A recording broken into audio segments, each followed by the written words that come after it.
Assalamualaikum warahmatullahi wabarakatuh. Perkenalkan, nama saya Salsabila Syifa Nurasi dari Program Studi Pendidikan Biologi NPM 2113024071 dari kelas A.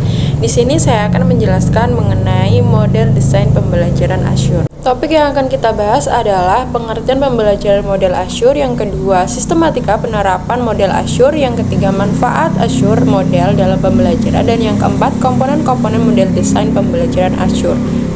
Yang pertama adalah pengertian pembelajaran model Azure. Model Azure adalah model pembelajaran yang dapat digunakan untuk jenis media yang tepat dalam proses pembelajaran.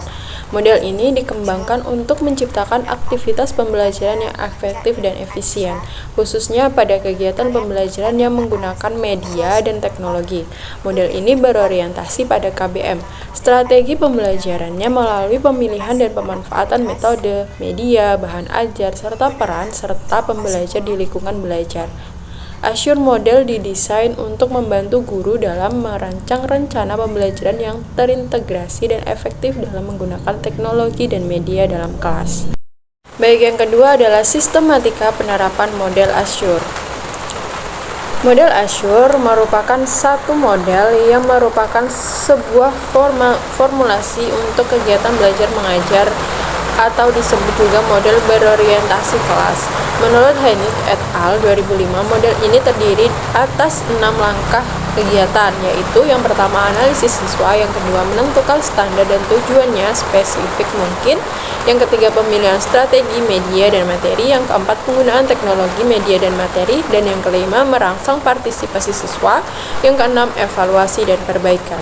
Yang ketiga adalah manfaat Azure model dalam pembelajaran. Model Azure dicetuskan oleh Heinrich sejak tahun 1980-an dan terus dikembangkan oleh Smaldino hingga sekarang, yaitu Dwi Salma Prawiradilaga. Satu hal yang perlu dicermati dari model Azure ini, walaupun berorientasi pada kegiatan belajar mengajar, model ini tidak menyebutkan strategi pembelajaran secara eksplisit. Strategi pembelajaran dikembangkan melalui pemilihan dan pemanfaatan metode, media, bahan ajar, serta peran serta peserta didik di kelas. Manfaat dari model Azure yaitu yang pertama adalah sederhana, relatif mudah untuk diterapkan. Yang kedua, karena sederhana, maka dapat dikembangkan sendiri oleh pengajar. Yang ketiga, komponen KBM lengkap, dan yang keempat, peserta didik dapat dilibatkan dalam persiapan untuk KBM. Yang keempat adalah komponen-komponen model desain pembelajaran Azure. Yang pertama, analisis karakter siswa. Tujuan utama para guru adalah memenuhi kebutuhan unik setiap siswa sehingga mereka bisa mencapai tingkat belajar yang maksimum. Model Azure memberikan pendekatan yang sistematis untuk menganalisis karakteristik para siswa yang memengaruhi kemampuan mereka untuk belajar. Analisis karakter siswa meliputi beberapa aspek penting, yaitu yang pertama adalah karakteristik umum, yang kedua gaya belajar atau learning style siswa, yang ketiga adalah motivasi. Yang pertama adalah karakteristik umum. Karakteristik umum pada dasarnya menggambarkan tentang kondisi siswa seperti usia, kelas, pekerjaan, dan gender. Analisis sederhana yang dilakukan oleh guru sebelum memulai sebuah program pembelajaran seringkali membawa dampak yang positif.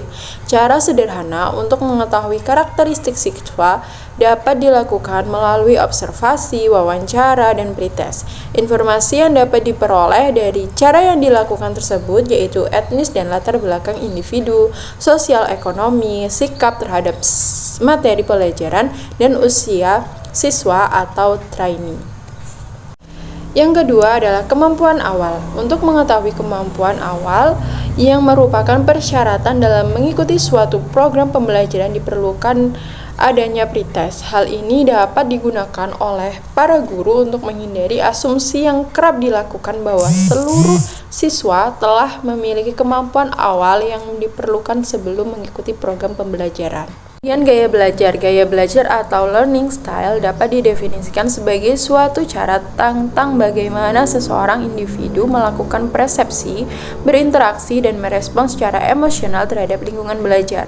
Sebagai seorang guru, tentunya akan menemukan perbedaan dalam cara-cara siswa belajar atau memproses informasi. Smaldino dalam Butler tahun 1986 menurutnya, kebiasaan memproses informasi ini dikelompokkan menjadi 4 kategori, yaitu pertama adalah pembelajar berurutan konkret lebih menyukai pengalaman langsung yang diorganisasikan secara sistematik. Yang kedua, pembelajar acak konkret sangat menyukai proses belajar dengan menggunakan pendekatan coba-coba atau trial and error. Yang ketiga, pembelajar berurutan abstrak.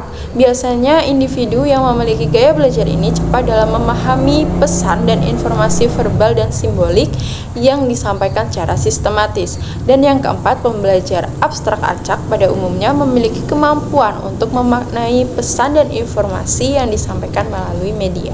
Kemudian motivasi. Motivasi dapat diartikan kondisi yang dapat mendorong individu untuk melakukan suatu tindakan dalam rangka mencapai tujuan. Motivasi dapat digolongkan menjadi motivasi intrinsik dan motivasi ekstrinsik. Motivasi intrinsik adalah motivasi yang didorong oleh pekerjaan yang disukai atau diminati oleh seseorang, sedangkan motivasi ekstrinsik adalah motivasi yang didorong oleh faktor eksternal dalam bentuk imbalan atau reward. Imbalan yang diperoleh setelah seseorang melakukan suatu tugas atau pekerjaan akan mendorong seseorang untuk melakukan tugas dan pekerjaan tersebut. Kemudian menetapkan tujuan pembelajaran dan kompetensi. Belajar pada hakikatnya adalah upaya dari individu untuk mencapai kompetensi yang diharapkan. Kompetensi dalam hal ini dapat dimaknai sebagai seperangkat tindakan cerdas yang dilakukan untuk menyelesaikan tugas atau pekerjaan spesifik. Dalam sebuah kompetensi terdapat beberapa aspek penting yang merupakan hasil atau output proses belajar.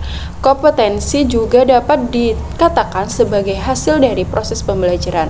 Menurut Gagne, dalam BNI 2011 membagi 5 aspek kemampuan yang merupakan hasil dari belajar individu, yaitu yang pertama informasi verbal, yang kedua keterampilan psikomotorik, yang ketiga sikap, yang keempat keterampilan intelektual, yang kelima strategi kognitif. Kemudian format ABCD dalam perumusan tujuan pembelajaran. Perumusan tujuan pembelajaran atau kompetensi dapat dilakukan dengan menggunakan rumusan ABCD. Proses dimulai dengan menyebutkan audiensi yang menjadi sasaran tujuan. Proses itu kemudian merinci perilaku yang harus ditampilkan dan kondisi di mana perilaku tersebut akan diamati. Akhirnya proses itu merinci tingkat sampai di mana pengetahuan atau kemampuan baru harus dikuasai kriteria yang dengannya kemampuan dapat dinilai. Dalam penjelasan yang saya sampaikan dapat disimpulkan bahwa dalam memberikan pembelajaran pendidik harus bisa menjadikan bagaimana pembelajaran tersebut dapat membentuk peserta didik yang memiliki sikap, kecerdasan, dan keterampilan sesuai dengan tujuan pendidikan. Untuk mencapai itu semua, ada beberapa hal yang bisa digunakan guru dalam proses pembelajarannya, yaitu seperti guru harus bisa menggunakan media, metode, strategi, teknik, ataupun model pembelajaran yang dapat mendukung proses pembelajaran. Salah satu model pembelajaran yang dapat dipakai oleh guru adalah model pembelajaran Asyur, yang mana model ini merupakan suatu rujukan bagi pendidik dalam membelajarkan peserta didik dalam pembelajaran yang direncanakan dan disusun secara sistematis dengan mengintegrasikan teknologi dan media sebagai pembelajaran, menjadi lebih efektif dan bermakna bagi peserta didik. Baik, cukup sekian yang dapat saya sampaikan. Jika ada kurang dan lebihnya saya mohon maaf dan saya akhiri. Wassalamualaikum warahmatullahi wabarakatuh.